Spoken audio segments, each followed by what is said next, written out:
I hope I have enough voice left for another half hour, but that's what I get for singing so early in the morning.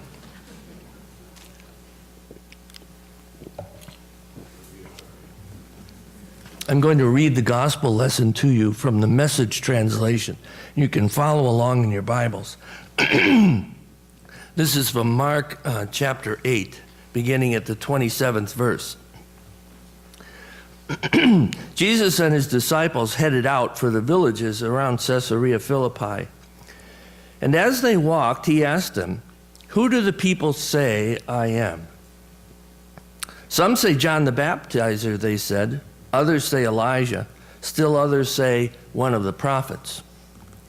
Then he asked, "And you, what are you saying about me? Who am I?" Peter gave the answer, "You are the Christ, the Messiah." Jesus warned them to keep it quiet, not to breathe a word of it to anyone. And then he began explaining things to them. "It is necessary that the Son of Man proceed to an ordeal of suffering, be tried and found guilty by the elders, high priests, and religion scholars, be killed, and after 3 days rise up alive." He said this simply and clearly, so they couldn't miss it.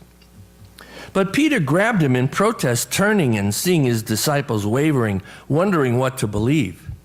Jesus confronted Peter. "Peter, get out of my way. Satan, get lost.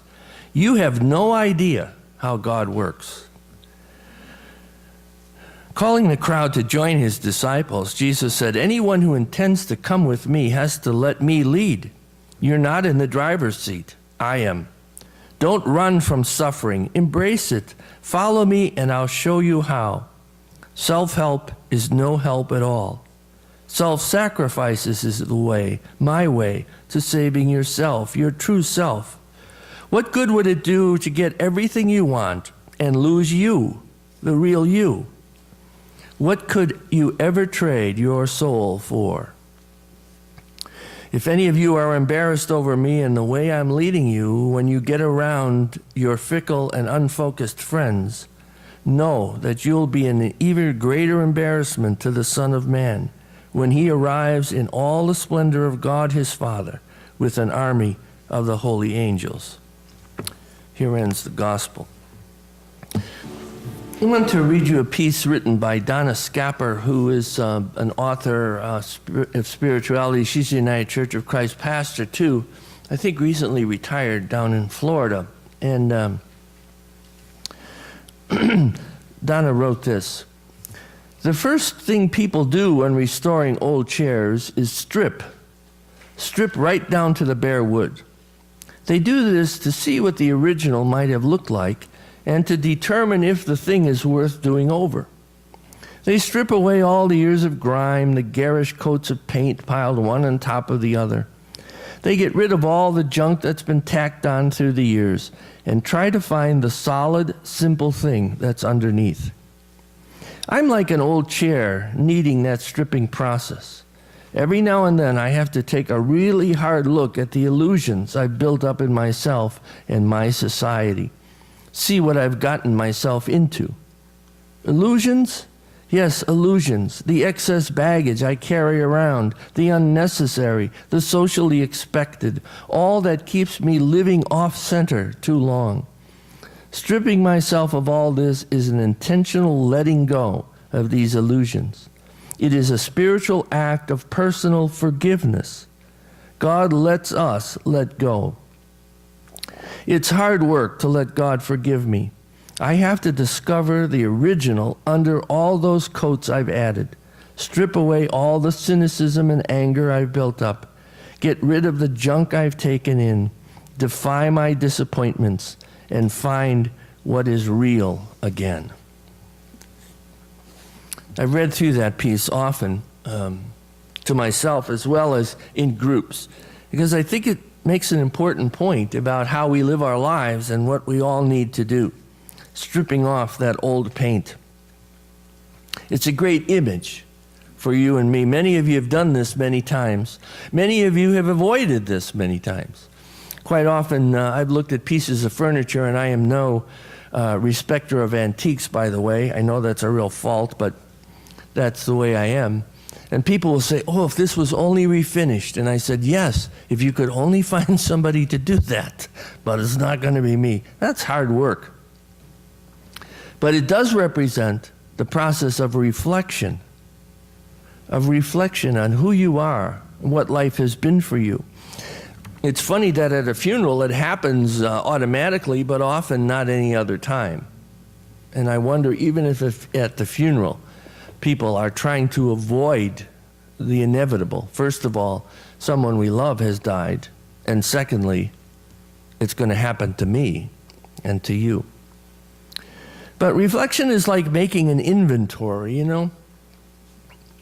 What has been piled on over the years in your life. There's a great show on television on Saturday mornings called Sell This House, is the name of it. Maybe some of you watch it. These home shows are very popular now. Well, Sell This House is based on the premise that people are trying to sell their home. They can't sell it. Everybody walks in and says, ooh, I don't want to buy this house. And they look at it that way because the house is not congenial to being sold. It doesn't look good. Now, so if you're very brave, even if you're not trying to sell your house, if you're very brave, you should watch this show every once in a while. Because what happens is they bring the people in and they video the people who are looking at this home for possible purchase. And they record all the things the people say about this house. And then they play it back to the owners. Ooh, some of these owners get real upset by the things because they've got stuff they hold dear there. And these outsiders, these strangers, these possible purchasers don't appreciate it. It does reveal how much stuff has been laid on over the time. And so the first thing the expert, the designer, the interior designer says is, we've got to move practically everything out of here. Oh, the frowns are unbelievable. And then we'll move a little back in. And the results, so far as I have seen, are always beautiful. And the owners come back in and say, oh, look at this. Oh, it looks, now they probably don't want to sell the house now, you know.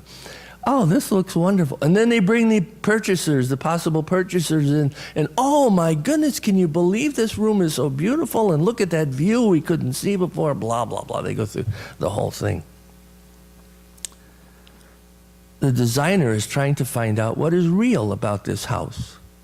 I mean, what is the solid thing here in this house that people would want to buy to make a home here, raise their children, and have their parties here, and bring their family remembrances to the table in this particular house? At the most basic level, what is important?